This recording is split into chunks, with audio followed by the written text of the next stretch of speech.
put in place to provide information and answer questions from our business owners, employees, and those looking for jobs. I'm pleased to share that LCG and LEDA have been working together over the last few weeks to get ahead of the curve in our economic response. I would like to announce 2 new projects that we are bringing online Monday to provide information and answer questions. Starting Monday from 10 a.m. until 2 p.m., business owners, employees, and those looking for jobs can call 311 and press 2 to get information about applying for small business recovery loans, applying for unemployment benefits, finding employers who are hiring, and related programs. Those calls will be routed to a call center established at LEDA and staffed with personnel who are knowledgeable about these programs. Importantly, if you can't get through to a person right away, you will be able to leave your phone number and someone will call you back. We think we'll be able to provide same-day callbacks, but that depends on the volume, and we will expand the capacity at the call center as needed in the coming days and weeks. Also starting Monday from 10 a.m. to 2 p.m., business owners who prefer having physical copies of SBA loan packets rather than working online can drive through the old LUS Payment Center here at City Hall to receive a printed packet of information and application forms. I want to thank LEDA for coordinating this effort and also Lowry's Printing for rapid turnaround on these packets. Sometime in the next week, we expect updated guidance from SBA on new policies and procedures, which should provide major simplification in the process for applying and receiving these economic recovery loans. Again, we will provide official updated guidance to our local business community as we receive it from authoritative sources. Early next week, I'll be sharing more about the Economic Recovery Action Team that we have organized, working closely with LEDA. Much like our Public Health Advisory Team, we are mobilizing local experts in economic development and public affairs to ensure we are working aggressively with federal and state stakeholders to bring the maximum resources possible to our parish and to our local businesses. As I've said before, the economic consequences of this situation are every bit as serious as the public health consequences. I am committed to ensuring we provide our people with the information, resources, and tools necessary to address both. I want to encourage our local businesses to take time this weekend to visit lafayette.org/COVID and learn more about the information and documents you may need in the application process. It's a good time to prepare for what will be needed. Finally, I want to encourage everyone who is making donations of PPE, personal protective equipment, to please drop them off at the Cajun Dome between 8:30 and 10:30 a.m. or at our box in front of City Hall. We keep track of all donations that come in, and they are part of the formula used by FEMA to reimburse local government for taxpayer dollars we are using in response to this emergency. We want to get those dollars back from the federal government. While I applaud nonprofits who want to help, please note that the best way is for the donations to come directly to LCG. Also, having those donations come to LCG allows us to ensure they are distributed locally according to what is needed. I want to take this opportunity to thank Steve Hike and MedGo for their generous donation of biohazard bags. Steve heard our appeal on the radio and promptly responded, so thank you. That being said, I know everybody shares in my feelings and our emotions as we think about the family who lost our first COVID-19, or one of our members of our community who died to COVID-19. I ask everybody to keep not only their family in their prayers, but everybody else that is affected by this very deadly virus. And that being said, I'm asking everybody at home just to take a brief moment of silence and say a little prayer.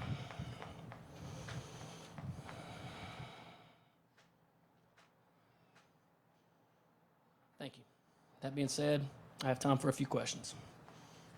You said we've had our first death. Is there any information as far as age that we can give out right now? No, I don't have that information. And I know you've said that the economic consequences are every bit as serious as the health consequences. But with our first death, is there any sense of finality with the economic consequences as well? No, there's nothing more serious than losing a member of our community, especially to a very aggressive virus that we're facing right now. But when we look at the totality of the circumstances, we as leaders here in the parish and across our state and our country, we have to balance all of the impacts that this virus will bring. Here locally, we're hit pretty hard today because someone in our family, someone in our community has succumbed to this very deadly virus. But as the leader of this parish, I can't lose sight that there are many business owners out there, many people, many employees that have lost their jobs, many people that are looking for jobs, looking for employers in this economy, in this down economy, that are still hiring. So we got to balance everything. And that's when I make those statements, the economic impact is just as severe, just as serious. I mean it. Any other questions? Yeah. Yes, sir. So, you said kind of looking down the road at New Orleans, looking at Italy, there's a sense that we can't allow the situation here to deteriorate to that point. So, what are we doing to stay, you've made notice of things you're doing to stay ahead of the economic curve. Sure. What steps, particularly as it pertains to hospital resources, are we taking to make sure we stay ahead of the public health curve? Great question. I don't know if the microphone could pick it. It could? Okay, good, because I want our members at home to hear that. So we're partnering with our two CEOs at Our Lady of Lourdes and Lafayette General. We're working with members at LHC Group to address a situation where patients that are out of the hospital, but let's take our elderly population, for example. When our elderly population is released, oftentimes when they're released from the hospital, oftentimes they're required to have 2 negative COVID-19 tests before they're allowed to re-enter into the nursing home facility. We need partners such as LHC Group and other similarly situated healthcare providers to step in and serve as that transitional home. So partnering with our stakeholders, both at Our Lady of Lourdes, Lafayette General, LHC Group, working with our parish medical director, Dr. Doug Claymont, working with Dr. Teen Stefanski, who heads our medical task force, medical awareness task force, to just see what's that next step. Yesterday we gave a message of complacency, and I urged our community to not be complacent. I urge our media not to be complacent. I urge myself not to be complacent, and my team and my directors. Complacency kills. We constantly have to be thinking about the next step. And Christian, I think that's what basically was the call of your question, is what are we doing next? So working with those individuals and those groups surely help us to stay ahead of the game. Can you say if this individual was hospitalized and if they were one of the previous positive cases? I don't have that information. I would be assuming Claire if I'll comment on that. And just so everybody knows, the only information I have is a member of our community. It was a resident of Lafayette Parish, and they did die of COVID-19. Any other questions? Yes, ma'am. So LDH or DOH announced that 41% of the people dying have been diabetic. Are you guys going to make that more of a higher risk for screening purposes? I was briefed on that too today. I do have a call in to our medical director and to our medical task force to see if we need to adjust screening. It's unfortunately we can't let everybody go through with the screening process because we don't have the supplies to do that. But I know that our medical doctors, boots on ground at the Cajun Dome screening site, they want to do everything that they can to make sure that we screen effectively, but test as many people as we can too. Another note, and it's very hopeful, in the next coming weeks, we are hopeful to have more rapid tests of COVID-19 available to our hospitals. That's important because as we transition, or as that comes to fruition, as we have more tests in our hospitals, our local hospitals, we will then begin our next step of phasing out of the screening site if it's appropriate. So maybe that question the answer to that question may look a little different next week, depending on what supplies we have. Yes, sir. Where are we getting that we might be getting more rapid retests? Have y'all been working on this for a while now? Can you expand on that? I'm working on to get any resource available to us. I wish I could expand more. I'm just telling you what I know. I'm hopeful that we have that based on the information that's been provided to me. Yes, ma'am. I've seen a lot of people out, Yeah. and I'm getting a lot of people on Facebook saying, you know, some places that are open, it's questionable. Why are, for instance, sporting goods stores open? Right. Is So- there anything else y'all can do? Can you put in tighter restrictions than the governor has? Yes, we can. So in this administration, we have placed, for example, a curfew on unaccompanied minors between 8 p.m. and 6 a.m. is just one example of locally how we can try to get ahead of this. And I want to remind everybody that I am interpreting an order that I didn't give, but it is an order that I support because I believe the governor is making the right decision. I believe that he is getting information that is unbiased. I believe that the medical community has nothing to gain or lose in this situation. We are dealing with a virus that is deadly. We are dealing with a virus that is spread through human contact. Social distancing, while I can't order you to not be, at least not at this time, on top of each other, I can encourage you strongly to exercise common sense, 3 to 6 feet away. But we will get through this, Claire. This is tough times. Tough times. And I know the governor's acting in good faith. I know our president has been think about it. President Trump, way ahead of anybody that I know of, advising him to do this, banned travel to and from an entire continent. That took guts. That took foresight. So I'm thankful for President Trump. I'm thankful for the efforts that our governor has made. And I'm thankful for all the medical task force members on our task force that are giving me unbiased and objective advice. Now, some other communities have We'll get two. instituted. We'll have some. Sorry, I jumped in. Have That's all right. instituted curfews for adults too. Are Can you say that again? Some smaller communities in Acadiana have instituted curfews for adults at night. That's correct. Would that help, and would you consider that? We are considering it, and I posed several questions to our task force earlier today, and I'm eager to get their medical advice. You know, our level of preparedness is based on the objective and nothing to gain or lose advice from our medical task force. They have steered us right so far, and I have a lot of faith in our local experts, just not only on the medical side, but on the economic side as well. Yes, ma'am. The Florida governor today is screening anyone who's coming in from Louisiana. He announced that, he said it took guts for the president to, watch travel from an entire continent. What do you think about the Florida governor watching travel from anyone from Louisiana in general? Yeah, that's his prerogative, Neil, and he's getting information that I believe he's relying on, and in an ideal situation, if we as leaders that are placed in this position to make these tough decisions, if the only thing that I had to worry about was COVID-19, then, and same thing with the president, same thing with the governor or his colleagues, it may be real easy just to say, everybody stay away from each other for 15 days, and I'll see you on day 16 where we're past the incubation period and everything will be well. But it's just not that simple.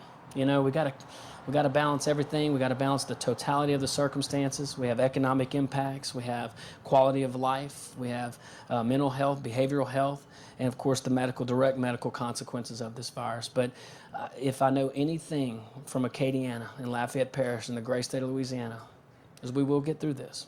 So with that being said, again, I ask you to keep everybody affected by this virus in your prayers and in your hearts. And my challenge to everyone is to not only exercise common sense and the social distancing, let us all find something we are grateful for. Because today is a day that God has given us. And for that, we have a lot to be thankful for. Thank you, and may God bless you.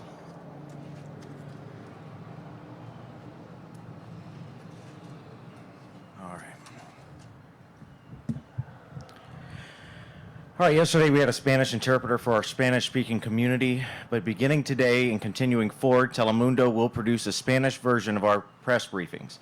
It will be found shortly after those daily briefings on LCG's social media pages and the Lafayette Consolidated Government Facebook page and Twitter. We remind the community of the governor's orders. Again, some of the stuff the Mayor President just reiterated, everyone in the state should stay at home. Essential workers, report to work. If you are not an essential worker, leave your home to do essential tasks like buying groceries, picking up a meal, picking up medicine at your pharmacy, and banking. These guidelines are critical for your safety, your family's safety, your neighbor's safety, everyone's safety. You must stay at home as much as possible. If you have to leave your home for essentials, remember to stay 6 feet away from another person. Parents with children at home and out of school, your children should not be going to hang out places with friends. Again, this is part of social distancing. The bottom line, every one of us can do our part to help respond to this public health threat. Now on to the numbers. Cajun Dome screening site update today. 92 people went to the screening site. 30 were screened out. 62 people were tested. Cajun Dome will once again open for screening tomorrow morning from 8:30 to 10:30. On 311, yesterday, medical staff answered 399 calls. 62 people were sent to the Cajun Dome for screening. 22 were non-medical related calls. 52 were general COVID-19 questions. 29 people were sent to their primary care provider. 3 sent to the emergency room. 16 sent to urgent care. And 28 people triaged to home care. Again, 311 is the number to call for anyone experiencing symptoms and questioning whether they should be tested for COVID-19. Medical staff pre-screens callers and determines whether screening is necessary. If you live in Lafayette Parish, dial 311. If you live outside the parish, dial 337-534-TEST, T-E-S-T. The line is multilingual. A reminder, anyone who has general COVID-19 questions should call 211. That line is also multilingual. Business owners looking for guidance and answers. The Mayor President just told you about some important information, but the P-Card Group this afternoon held a webinar concerning the stimulus package and other policy measures. You can find the recording later on this afternoon at oneacadiana.org. Lee Rashal with ARCH, Acadiana Regional Coalition on Homelessness and Housing, says there is an increased need for emergency housing, and they're asking for donations. ARCH is developing a long-term funding plan to address housing the homeless, but in the short term, they are relying on donations. Anyone who wants to donate money should text the word donate to 337-242-7688. That's 337-242-7688. If you or someone you know needs help with housing, call 211. And again, for more information from ARCH, you can reach out to them directly. At times like these, people want to help. United Way of Acadiana now has a volunteer sign-up form to do so. Go to unitedwayofacadiana.org/volunteer. Their first initiative is in conjunction with Second Harvest Food Bank to distribute food. All volunteers who sign up to help will be put on a list. As United Way rolls out more opportunities to help, they will be in touch with those volunteers who have signed up. If groups like churches or other organizations are interested in volunteering, they should do so through VOAD. You can email them. That address is info@acadianavoad.org. And with that, I'll address whatever remaining questions you might have. Do you know how many people will be on the 3112 line for businesses? Like how many people will be answering calls? Because I know there's been some influx on the other line. I'm not sure at this point. I'm certain they'll start with a base group on Monday, and then depending on how it goes and the call volume, they'll adjust accordingly to supplement that. I got a question today and how to answer it. How are people who get screened and then tested through the Cajun Dome process getting notified of the results of their tests? Right. You said you asked earlier? Ask me that. Okay. They will be contacted by a medical provider, whichever medical provider's office processed their test. Those labs will contact that provider. That provider will contact the person who was tested and let them know positive or negative. So, and are we still looking at like a 7 to 10 day window from the point of testing? Honestly, lately it depends on which lab is processing it, or if it was processed at the state lab. Some are quicker than others. It also depends which ones have more of a backlog. But again, we've seen it vary. It's hard to say, but it's gone as long as 10 or more days. I'm noticing with the stay-at-home order, a lot of people have been enjoying recreation outside, whether it's run or Girard Park, using the playground. I even saw some people playing a game of basketball. You were saying essential travel only. What would you have to say for people seeking recreation whenever they're stuck in their homes? Neil, I'll say this. Yesterday, my family and I decided all of us were going to go for a walk down our street to the end and back. It was a very nice walk. We saw neighbors. We said hello at a very safe distance. We did not interact with them. We saw another neighbor, it was the same thing. We're asking people to do things like that. You don't have to stay locked up indoors. But no, you should not allow your kids to play on the playground at a park because other people are allowing their kids to play on those playgrounds.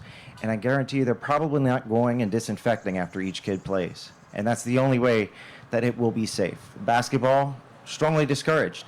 I mean, that is a very close contact game. People are bumping into each other left and right, sweating, unnecessary.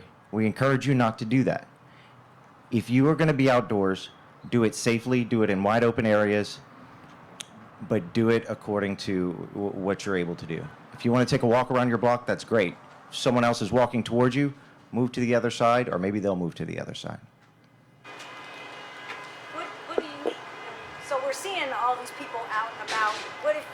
What if you see somebody? Should you call the police? Is that something? Didn't I see the sheriff here? I would say exercise good judgment. I mean, if you see people playing basketball in the park, is it worth the resource to call the police to go out there? I would leave that as a individual decision. I mean, we just need to use. What's the point? Again, at this point, if we had to use the police department to enforce every call we got of people walking within feet of each other, we can't force people not to come into close contact with each other. We can strongly encourage it. But again, Claire, like the mayor president just said earlier, at this point, we cannot enforce social distancing. Because, trust me, we'd use every resource of the government to go around and tell people to do this. Chris, I'm sorry, let's let Andrew go. He's thinking. I was going to say the governor said today that he is asking for 12,000 ventilators for the state. Do you have any idea how many we're trying to get in Acadiana? At this point, I don't know. I can tell you, at this point, we do have ventilators available, a fair amount. It is likely we'll need more, so I'm not sure. At this point, I believe as of Tuesday, our hospital capacity here in Region 4 as a whole was just over 50% availability for beds. So the number for ICU beds, quite a bit smaller. So we're going to need more ventilators. As far as how many, I would leave that to the medical professionals. I'm going to come right back to you. Go ahead, Christian. It's okay. We're all friends here. So you mentioned earlier we're having an issue where you can't safely house people who are experiencing homelessness.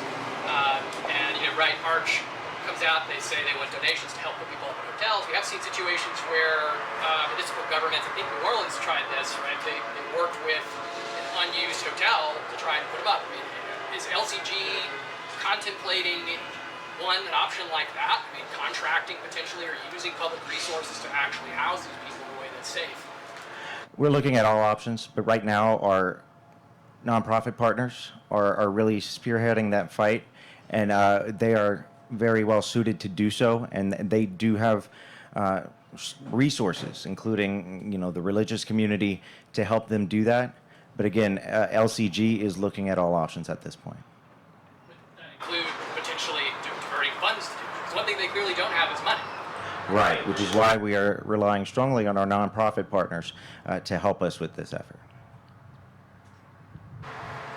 So, hospitals. Are we talking, are people coming here, like from smaller communities for the hospitals, or are we using every hospital in Acadiana? In what aspect? Well, when somebody tests positive and they have to be admitted. I would imagine they go to the nearest medical facility. St. Martin Parish has St. Martin Hospital. Acadia Parish has a hospital there. I can't speak to specifics as to where patients are going or where current COVID patients are, because obviously that's patient privacy. But I can tell you that all hospitals who have the capacity to do so are treating patients who are testing positive for COVID-19. And I think I know the answer, but any idea how many of the Cajun Dome tests have not been returned? I do not have that information. It could potentially be hundreds. Again, I'm not sure. I can tell you we've done at least 100 in the last 2 days. One 50 ballpark figure the last 3 days. It's likely those tests are not back. But again, I can't say that with certainty. Christian. So the mayor president mentioned earlier, I'm just curious if you can expand a little bit further on some conversations he's having with wards, with Lafayette General and LHC about how to manage transition. It sounded like for folks in the elderly population coming out of the hospital situation in cases where they had been tested positive. Can you explain that a little bit further? What exactly was it? It almost sounded like what we were getting at is maybe LHC might be looking for ways to prep housing for them. It just wasn't quite clear. I can tell you that anytime, especially the elderly, vulnerable population is treated and released, there's some after follow-up care that needs to happen. And I don't know the specifics of the conversations they're having, but I'm certain it's to develop a plan to address some of those needs for those people for follow-up and residual care. I wasn't briefed on the specifics of that meeting, so I don't have the full details. It's fair to say that they're having a conversation about what to do among those three groups. Absolutely, and we're having conversations all day, every day, about every scenario you could imagine, whether it be elderly, youth. I mean, again, we are writing the book on this emergency. It's never been done before. So, and in all sincerity, and anyone out there, you guys have suggestions or ideas, share, because any idea is a good idea, sometimes. So will it be tomorrow before we know the age of our person who died? If you check on the LDH website, it will be posted on that website by parish and age. Same with the ones in St. Martin and Acadia. Although we do know one out of St. Martin, that person was 41 years old. That would be tomorrow at noon. More than likely, if those numbers or all the notifications and processing are complete, it should be in there.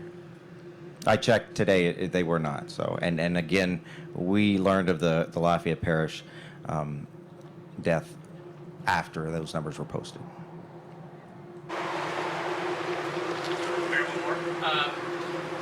Have you guys looked at or considered the possibility of shutting off power or water to non-essential businesses that aren't complying? That's an option. We have not done that. Again, if it gets to a point where we have someone who's been repeatedly told that they need to shut down, I assume that the chiefs would make that decision, or the sheriff accordingly. At this point, I'm not aware of us having to shut off anyone's power. Typically, when law enforcement shows up and makes it clear that they're not supposed to be operating, they typically stop operating. But we did have a question about certain, maybe a department store, for example, where managers are going in to fulfill online orders. And I'm talking just a handful of people, less than 10, not open to the public, not bringing in customers, just solely fulfilling online orders. And that is okay. That is encouraged. We'd rather, if you could do it from home, you do it. But again, those things need to be packaged up and mailed off. So as long as you're maintaining social distancing and not putting your employees or others in danger, then by all means, do what you can do. But keep it limited. I mean, to and from where you need to be. You heard Mr. Hillary say that we expect more announcements of more deaths. That is correct. They're pending notification. Notifying people now. They're notifying people now. Well, loved ones and whatnot, yes. Well, what happens tomorrow and Saturday? You don't usually have a press conference. How do we find out about it? If it's not updated on the website, if we are made aware after the fact, then we'll likely send out a notification. But it won't change. I mean, if for that, we likely wouldn't have another press conference because it's what we were expecting. Would that be at least two? You say expect more deaths, or I- at least one? I don't know the number. Dr. Stefanski, in the earlier press conference in St. Martin Parish, made the same statement. We're going to see a lot more of these in every parish. before all is said and done. But we're hoping for the best and hoping that that number stays as low as possible. Any other questions? All right, thank you all for coming out. Hopefully, you'll have a nice, quiet weekend, and we'll keep you updated. And if necessary, we'll let you know if we need to hold another briefing. With that, though, we'll see you on Monday. Have a good afternoon. Have a good